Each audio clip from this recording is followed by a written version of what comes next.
Sir, we are live now. With all your permission, I am starting this session. Sure. Yes, sir.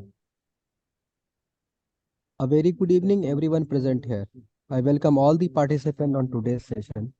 Let's welcome today's speaker with great honor, none other than Dr. Govinandan Unni, sir.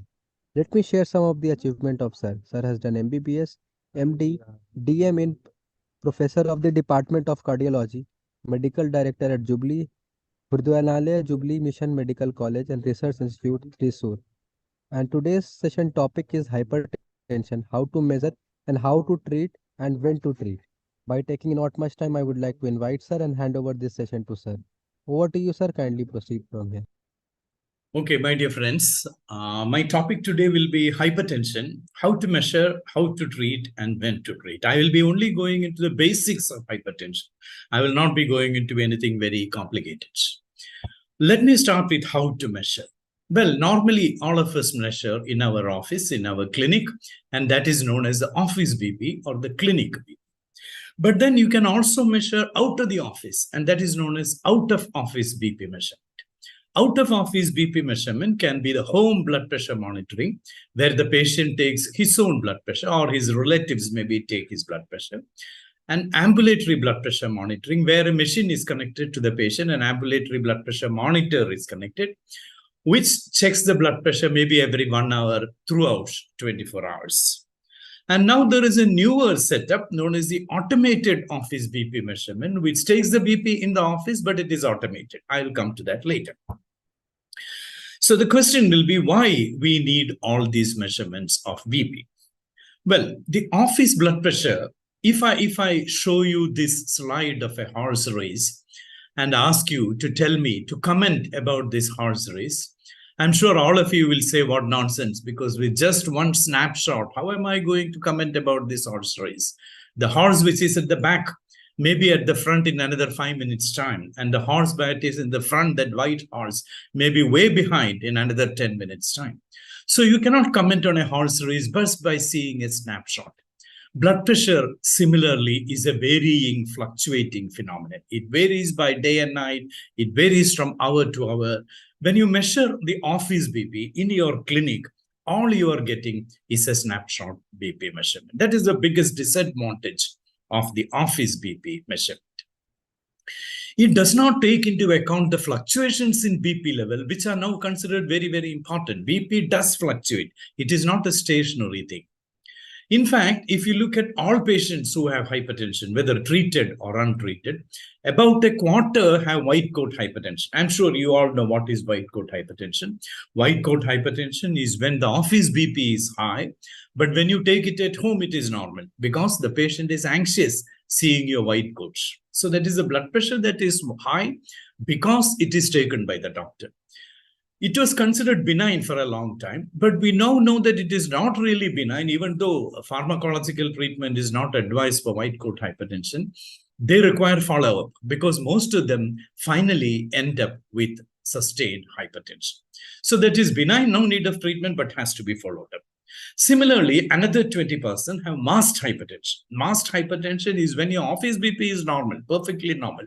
But when you take blood pressure at home, it is high. That is known as masked hypertension, which is very dangerous and which has to be treated. And 10 to 20% of people have masked hypertension.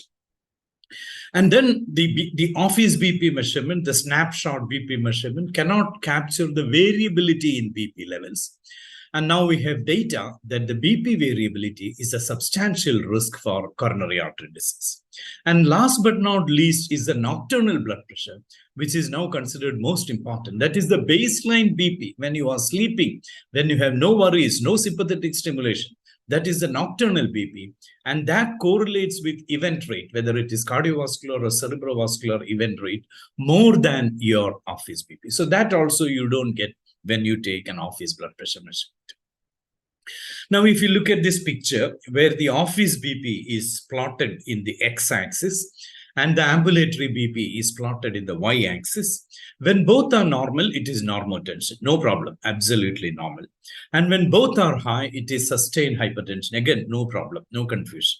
But When the office BP is high, but the ambulatory BP is normal, as I said, it is white coat hypertension, and they require regular follow-up because finally they end up with sustained hypertension.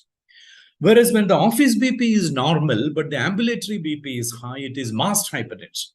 And masked hypertension has as bad prognosis as sustained hypertension. So that has to be treated. Now remember, the values you consider. The office BP is considered as 140 over 90, but look at the ambulatory blood pressure values. 24-hour is 130 over 80, daytime is 135 over 80, and look at that nighttime BP, rock bottom, 120 over 70. So that is the nocturnal BP. So you compare with this ambulatory BP, the office BP, and you can see that except for the normotension and sustained hypertension, you miss all the other things when you go only by the office blood pressure measurement. So there is second to second BP variability, minute to minute BP variability, hour to hour BP variability, day to night, day to day, day to visit, and over months, seasons, and years. In other words, we have very short-term BP variability, short-term BP variability, mid-term BP variability, and long-term BP variability. And none of them are measured by the office BP measurement. Now, yet another thing, coming back to our white coat hypertension, there is a difference when a doctor and a nurse measures the blood pressure. Now, look at this. This is the blood pressure that is measured by a nurse. You can see when the patient comes to the OPD, the BP is high, even when it is taken by a nurse. By 5 minutes, it comes down, and in 10 minutes, it even further comes down. Now, the same patient, if the blood pressure is measured by a doctor, you can see that at all the 3 times, at the peak, at 5 minutes, at 10 minutes, it is about 10 millimeter higher than what the nurse has taken. That is known as a white coat hypertension.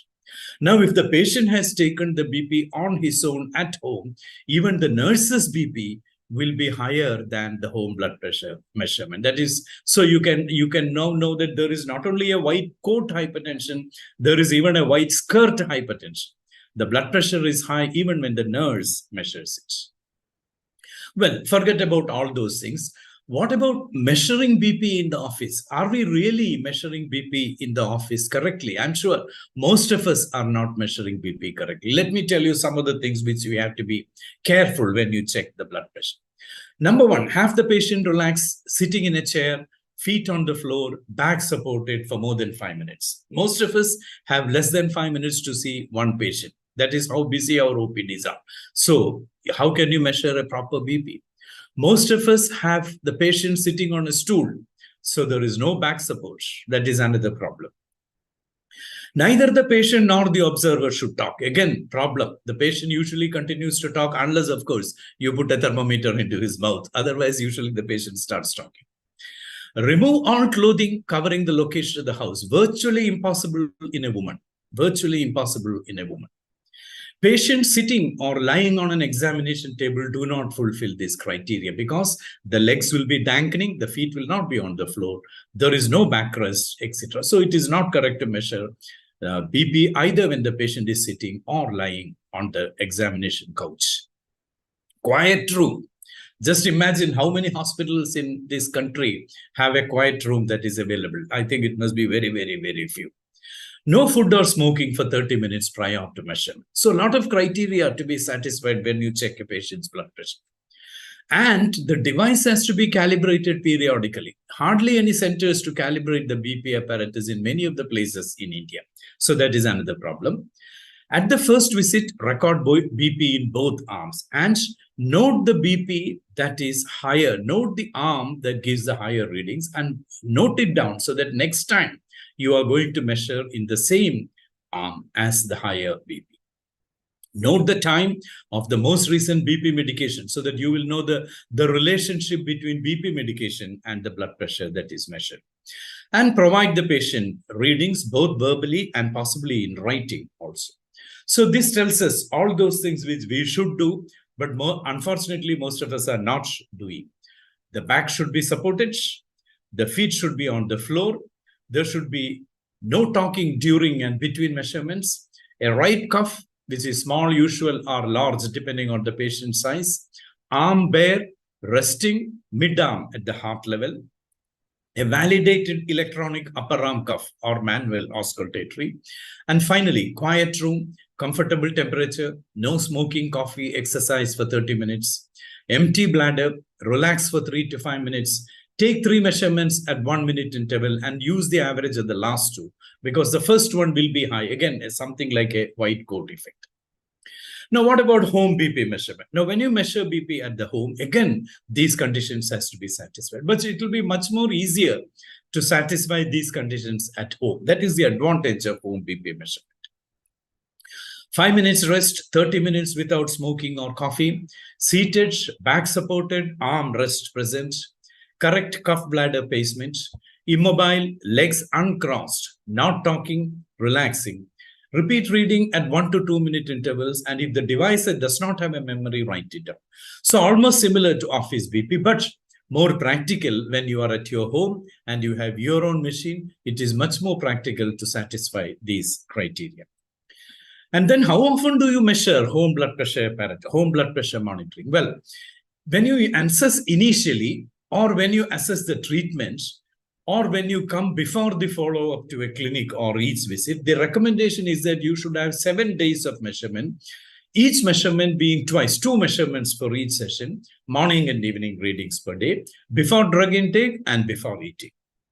And then what you do is the first day of each monitoring is discarded. As I said, there will be some white coat effect. So discard the first day. And during long-term follow-up, however, you don't have to have a 7-day measurement. All you have to have is 1 or 2 measurements per week. But if there is more than 10 millimeter difference between 1 and 2 measurement, go for a 3rd measurement and ignore or discard the first measurement. And finally, how do you interpret these home BP recordings? The average BP is taken from several monitoring days, and BP values measured on the first monitoring day, as I said, should be discarded. There will be some white coat effect. And the value is usually 135/85. If the BP is more than 135 or 85, you are considered a hypertensive. And less than 130/80 should be considered normal in most subjects. But again, in some subjects who are very, very high risk subjects, maybe you should have a value of less than 130/80 also. Coming to ambulatory blood pressure monitoring, that, as you know, measures BP during daily lifetime activities, which includes maybe mild to moderate physical activity and sleep. When you go to your office, when you work, it is measured. Most guidelines nowadays, most major guidelines nowadays advise ABPM as an out-of-office technique, usually to confirm the diagnosis of hypertension. The nighttime BP during ABPM has been considered to be superior than the office blood pressure in predicting total mortality as well as cardiovascular complications. When you compare HBPM with ABPM, HBPM has lower sensitivity but a higher specificity in the diagnosis of white coat and masked hypertension. But remember again, HBPM cannot take the nocturnal BP, only ABPM can take the nocturnal BP. And nighttime BP now is considered very important. BP follows a circadian rhythm, decreases from awake to asleep period. It will be highest when you work and it will be lowest when you are in deep sleep. In fact, normally, the nighttime systolic and diastolic BP drops by about 10 to 20%. That is a normal dipping that happens. There are some extreme dippers where the BP may fall more than 20%. And there are non-dippers where the BP may fall less than 10%. And there may even be some risers where the BP is high. All these are high-risk patients, except for those who have a normal 10 to 20% dip. All the others are at high risk of event rates. Reduced nocturnal dipping and increase in 24-hour heart rate are classical of salt-sensitive patients on a high-sodium diet and also chronic kidney disease patients. Yet another important thing is the morning BP surge, which is the relation between the sleep trough or pre-awakening morning BP surge, between the morning BP after wake up and the nighttime or pre-awakening BP. You calculate the difference between the lowest BP, that is a nocturnal dip, and the morning BP when you get up. But it is little difficult, it is a little complex, low reproducibility limit. So in general, what is advised is that you take a morning BP. Morning hypertension, high BP in the morning, regardless of the rest hours of the day, is considered another risk factor. A morning BP of more than 135 by 85, which can be taken by a home BP apparatus also, is also considered a risk factor. So this is the circadian character. Normally, a dipper, nocturnal decrease of 10 to 20%, healthy. Non-dipper, nocturnal decrease less than 10% or even maybe a rise, that is high risk.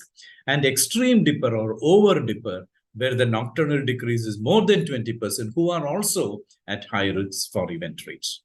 Finally, coming to the last is the automated office blood pressure measurement, where you have a machine which is capable of recording multiple BP after a rest period with a single activation. So the machine is tied to the patient's arm. The patient is sitting in a quiet room and it is activated and the attender goes off. And so after 5 minutes, it automatically takes 3 measurements and gives you the average of the 3 measurements.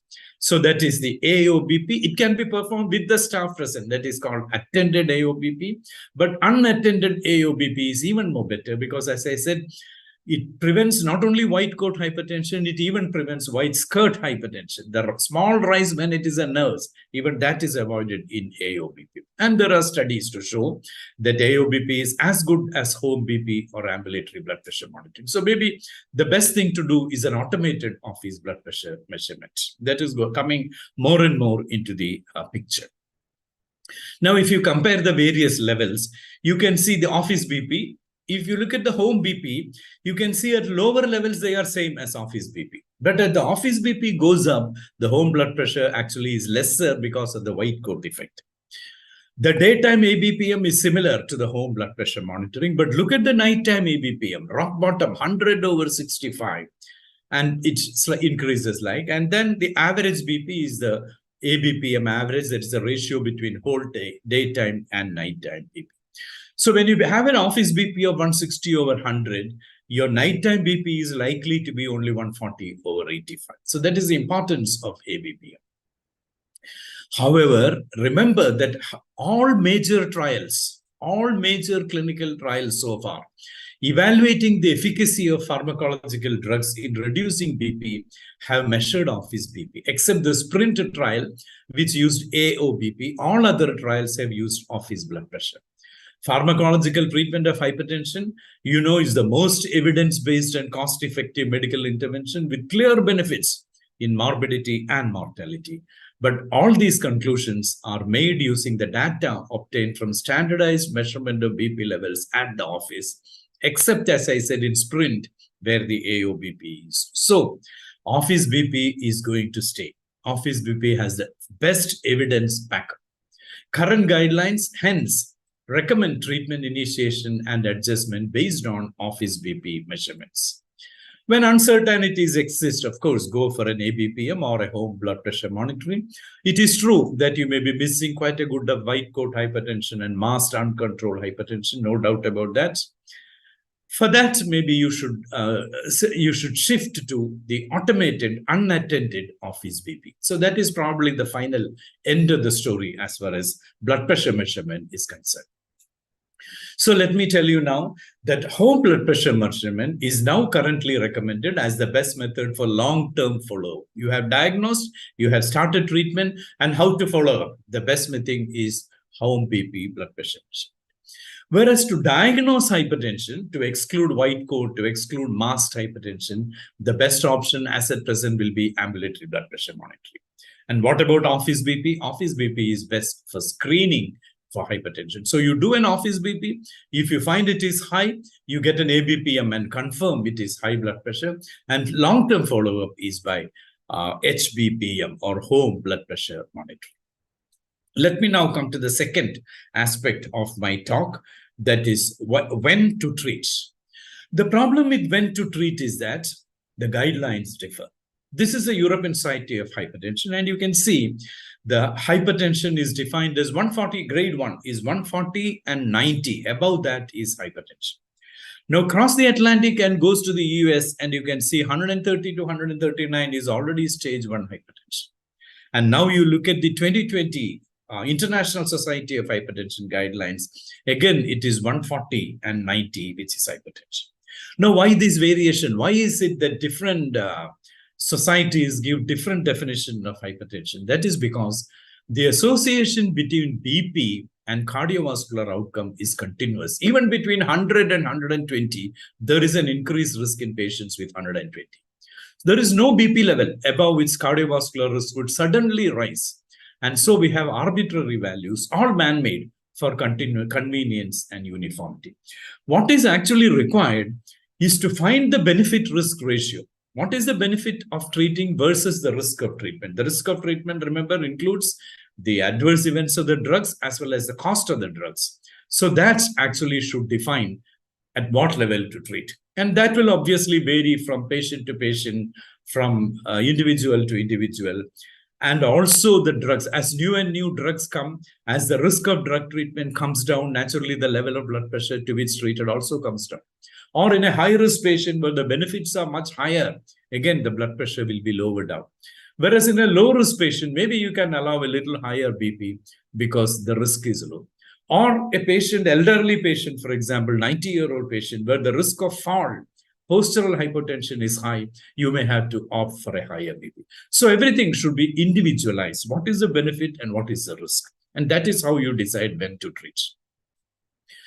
So the European Society of Cardiology, this is the latest guideline, 2023, says that in addition to optimal, normal, high normal, grade 1, 2, and 3 hypertension, you also have to stage hypertension into 1, 2, and 3. And this is depending upon, number one, whether the patient has got a target organ damage, heart, kidney, or brain is damaged, whether the patient has got other comorbidities like diabetes or chronic kidney disease. So stage 1 is uncomplicated hypertension with nothing. HMOD is hypertension-mediated organ damage. So if nothing is there, uncomplicated hypertension, stage 1. Presence of HMOD, diabetes, or stage 3 CKD is stage 2. And stage 3 is when the patient has got cardiovascular disease or kidney disease beyond stage 3, that is stage 4 or stage 5. That will in fact tell us about the risk of this patient. And so naturally, stage 3 should be more aggressively treated than stage 1, even though the BP is the same in both these group of patients. So that tells us how to decide whether to treat a patient or not. Look at the benefits of the treatment, look at the risks of the treatment, and compare the benefit-risk ratio and start treating this patient. All said and done, diagnosis should not be made on a single office visit. You should not start treatment based on a single office visit. 2 to 3 office visits at 1 to 4 week intervals, depending on the BP level, is required to confirm that. So at least 2 or 3 values high, then only you start treatment. The only exception is when the blood pressure is very high, more than 180 or 110, or if there is evidence of HMOD, hypertension-mediated organ damage, if there is albuminuria, or you find left ventricular hypertrophy, or if the patient already had a myocardial infarction, then of course you can start treatment even with a 1 high value. If possible and available, diagnosis should be confirmed by out-of-office blood pressure, either ABPM or HBPM. And be holistic when you treat hypertension. 50% of hypertensive patients have additional risk factors. So you're not going to get the benefits of treating hypertension unless you also treat these risk factors: diabetes in about 20%, lipid abnormalities in another 30%, overweight, obesity in 40%, metabolic syndrome in 40%, and don't forget lifestyle habits, smoking, high alcohol intake, sedentary lifestyle. So unless you put your finger into all these things, the treatment of hypertension is not going to be complete. Presence of 1 or more additional severe aspects proportionately increases the risk of coronary, cerebrovascular, and renal diseases. The 2020 International Society of Hypertension guidelines, for the first time, brings in these terms called essential and optimal standards. Because, you know, all what we read about the European and American heart guidelines are possibly not applicable in India because economic, social, so many problems we have. So we cannot do what they do in a developed country with more facilities. So the ISH guidelines say that when you go optimal, that means it is the perfect evidence-based standard of care articulated in recent guidelines, which may not be possible everywhere. Whereas essential is minimum standards of care, which should be done wherever you are. In whichever country you are, this essential standards of care has to be maintained. So the word essential recognizes that many of the optimal standards may not be possible in poorer countries, lower economic countries like India or Pakistan. And remember, the BP trends now are slowly shifting from high income to low income regions, with the 349 million hypertension in high income countries versus 1.04 billion people in low middle income countries. So the shift of hypertension from high income countries to low income countries mandates that you should have some essential standards of care. Whichever country you are, that has to be confirmed too. From there, let me come to the last aspect of my talk, that is how to treat these patients.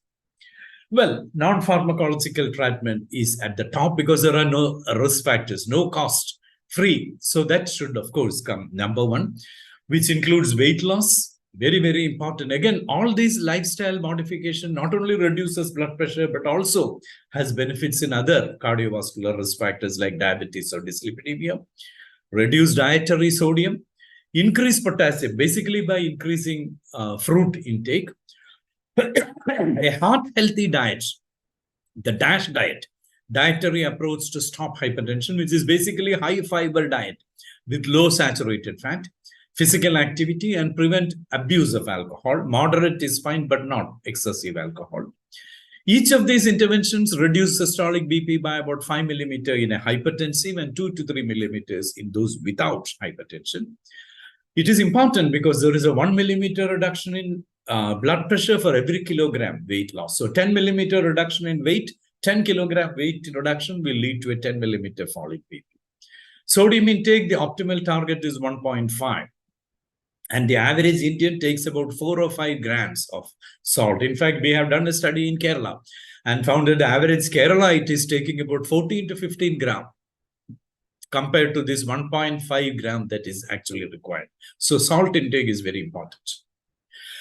So we have finished lifestyle modification, non-pharmacological treatments. Now we are going to pharmacological treatment. But before starting pharmacological treatment, number one, confirm hypertension. As I said, either repeated office blood pressure measurement, or if possible, by a home blood pressure or an ambulatory blood pressure monitoring. Look for target organ damage. That will tell you how aggressively to treat these patients. At least look for albuminuria. Get an ECG and look for left ventricular hypertrophy. These are small things which is kind of NQ. Look at the peripheral pulses and see whether there is any peripheral vascular disease. These are the things, if you have an ophthalmoscope, have a peep into his retina. So look for target organ damage. Need not be very complicated carotid intima media thickness or an echo to look for LVH, but simple things which everyone can do. As I said, no treatment of hypertension is complete if you don't look for comorbidities. So sugar, lipid profile, body weight, and look for compelling indications. If the patient has heart failure, he should be on ACI, beta blocker, etc. If the patient has got albuminuria, he should be on an ACI or ARB. So look for compelling indications. Decide, are you going to treat with a single drug or a combination? I'll come to that now, how to decide that. Assess the patient's socioeconomic status, because cost is probably the most important about everything else. And last but not least, do not forget lifestyle modification. Well, how do you select a drug? In a plain hypertension, no target organ damage, no comorbidities, no compelling indication, you can use any of the first-line drug, good enough, because it is a number that matters.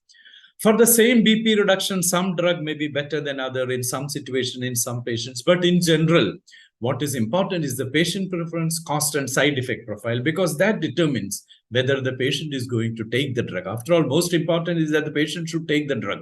However good the drug is, if the patient is not taking it, it is not going to act. Well, why do you want to treat hypertension? Not just to reduce blood pressure, not even to reduce albuminuria or LVH or carotid intima media thickness. Why you treat hypertension is to prevent disabling diseases like stroke, myocardial infarction, kidney disease, heart failure, and prevent death or increase survival, which means reduce hard endpoints. So when you select a drug, it is important to make sure that this drug has evidence for reducing hard endpoints, especially mortality. But as I said, probably the most important in our country, where insurance cover is not very high, is cost. The parameter which is immediately perceived by everybody, by the doctor, by the patient, the pharmacist, the insurance people, everybody can understand that. And it is very difficult to argue against, except when the more expensive drug has a very high proven advantage. Unfortunately, drug costs are an artificial property of the drug. It has nothing to do with either its BP lowering capacity or anything else. And the costs vary with time and place of prescription. Once the drug becomes off patent, the cost crashes. So it varies with time and place of prescribing. But cost is something which we always have to keep in mind. What is an ideal hypertensive? It should definitely reduce blood pressure. It should be long-acting, because you should have a smooth control of the blood pressure, and it should bring down, as I said, the nocturnal BP. I have already said how important it is. It should be cheap, obviously. No or minimal side effects, because most of the hypertensives are asymptomatic patients. So treating them should not produce symptoms. So no or minimal side effects. And as I said, we have evidence that it reduces cardiovascular events, preferably death, in which case it should be supported by data, by evidence. And if it is supported by evidence, it will be supported by guidelines, and it will come in standard textbooks. So that is how you should look at an ideal antihypertensive drug. Well, what is important, the drug or the numbers? Reduction of events is due essentially to BP lowering per se. There is some difference in some cause-specific outcomes, like beta blockers produce less stroke prevention, lesser heart failure prevention with calcium channel blocker, greater heart failure prevention with thiazide diuretics. But obviously, you cannot ask a patient, what do you want me to prevent? Do you want me to prevent stroke or heart failure or kidney disease? That is nonsense. You have to prevent all these things. But as I said, most important is that the patient should take it. However good a drug is, unless the patient takes it, it will not be effective. And that is determined by the low side effect profile and cost. That is why I'm coming back to cost. What is important, very important, is the cost. All guidelines universally say that there are 5 major drug classes recommended as first-line agents: ACEIs, ARBs, calcium channel blockers, diuretics, and beta blockers. Beta blockers have gone off the first line in the American guidelines, but the 2023 European guidelines have brought it back as the first-line drug. The first drug usually, in general, should be a ROS blocker, either an ACEI or an ARB, if not contraindicated. And beta blocker, even now, is recommended mainly in special situations like an acute coronary syndrome, heart failure, or chronic stable angina. The vast majority will require combination therapy. But remember, these two combinations are not very good. ACEI ARB is contraindicated. Beta blocker diuretic needs caution because both of them produce dysglycemia. Both of them produces increased dyslipidemia also. So that combination is not recommended. Well, why combination therapy? Because blood pressure is due to a number of mechanisms. So if you block one mechanism, the other mechanism will upregulate. That is the counter regulation. So blood pressure is multifactorial. Several factors play together to produce hypertension. So obviously, if you treat one single pressor mechanism, it is not going to control the blood pressure continuously.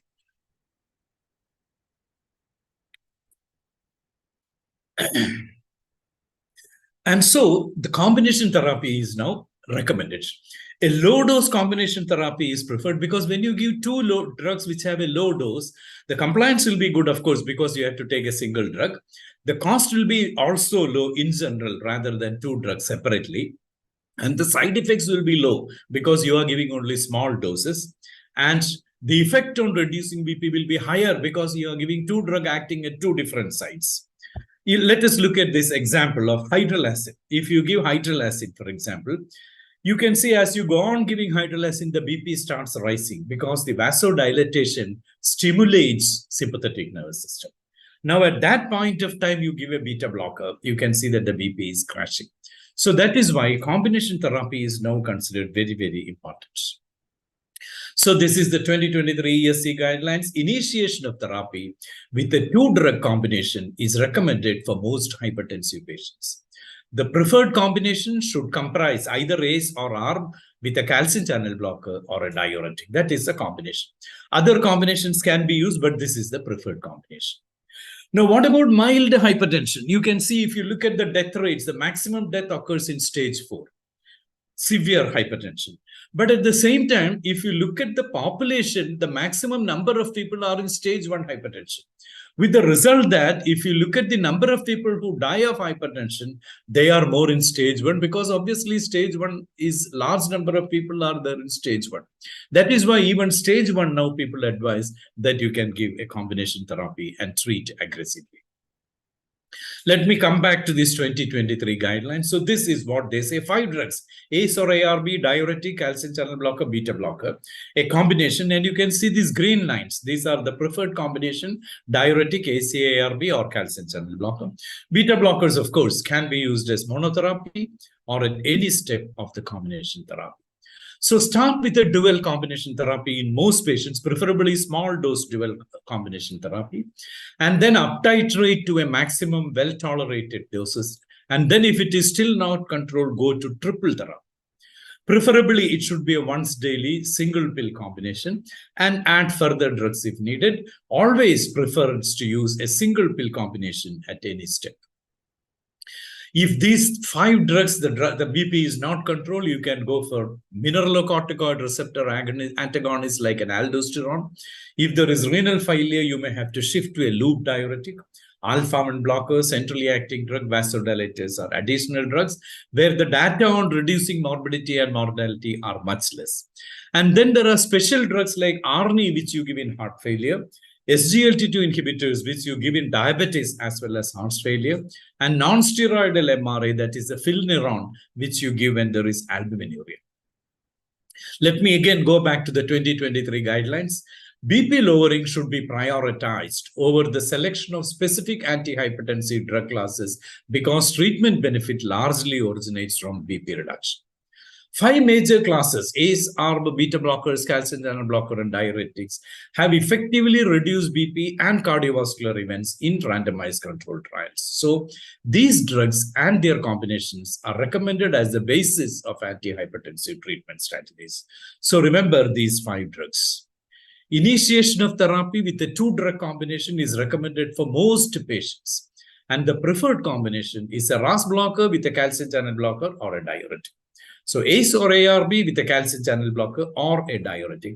Other combinations, of course, can be used, but this is the preferred drug. When do you give monotherapy? In mild hypertension, grade 1 hypertensive, especially if he is of low risk and the BP is only marginally elevated.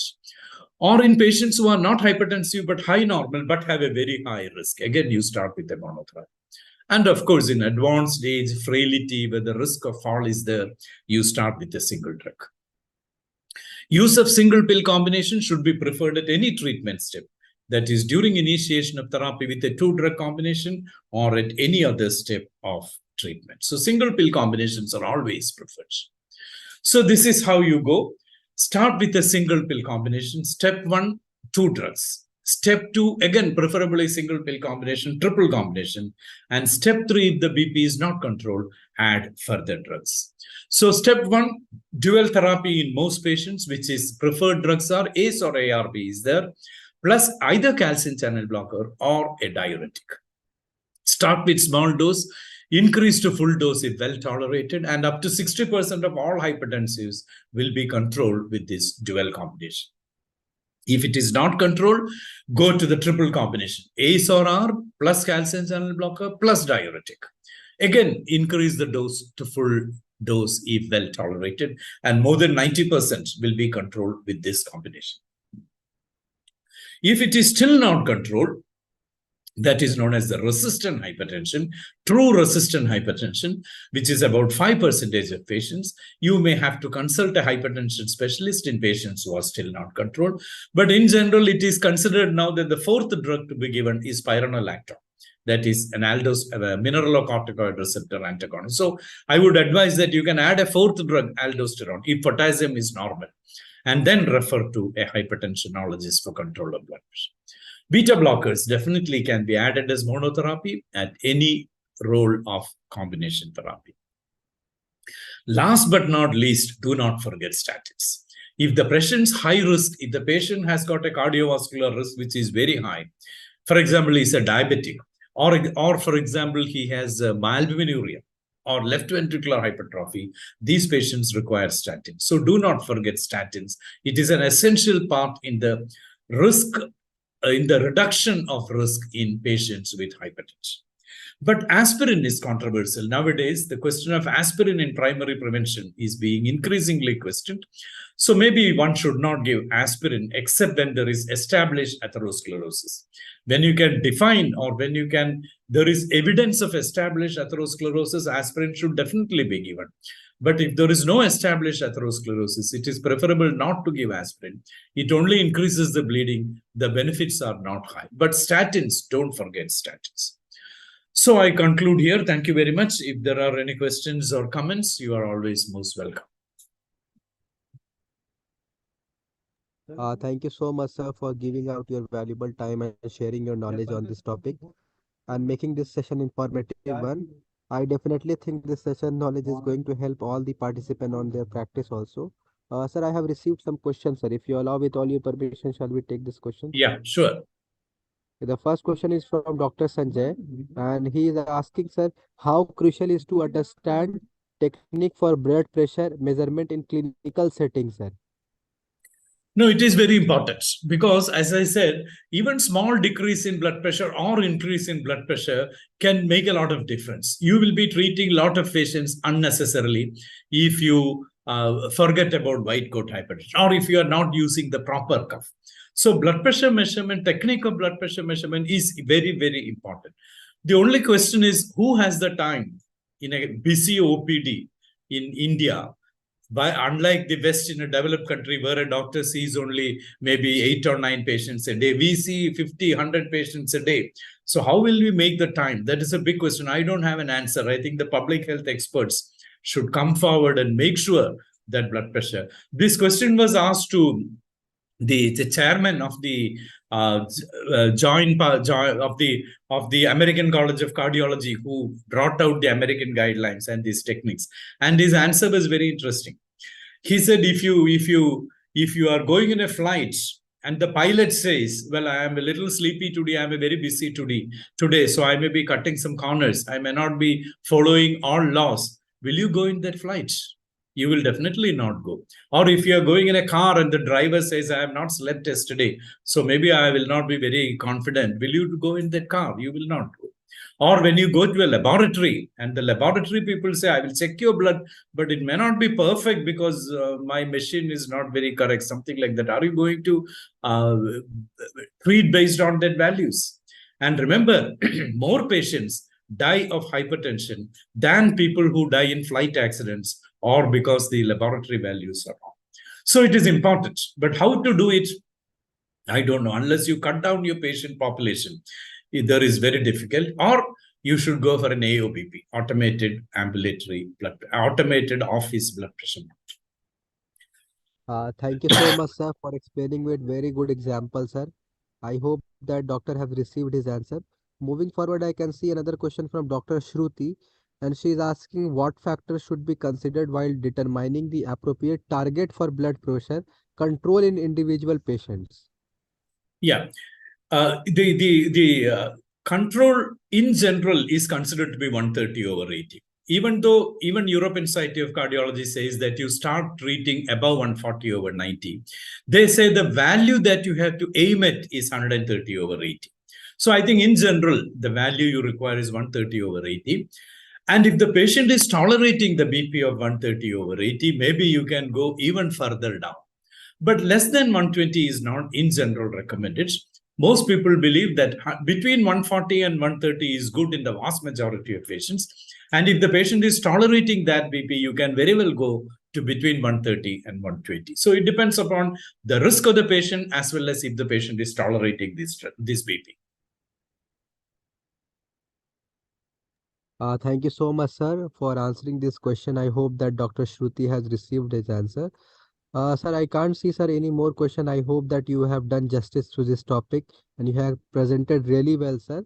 Sir, as there is no more questions, sir, with all your permission, shall we conclude this session for today? Yeah, thank you very much. Thank you for giving me this opportunity. Yeah, welcome, sir, and hope to see you again in future also with different topics, sir. It was wonderful to have you on our platform. Take care, sir.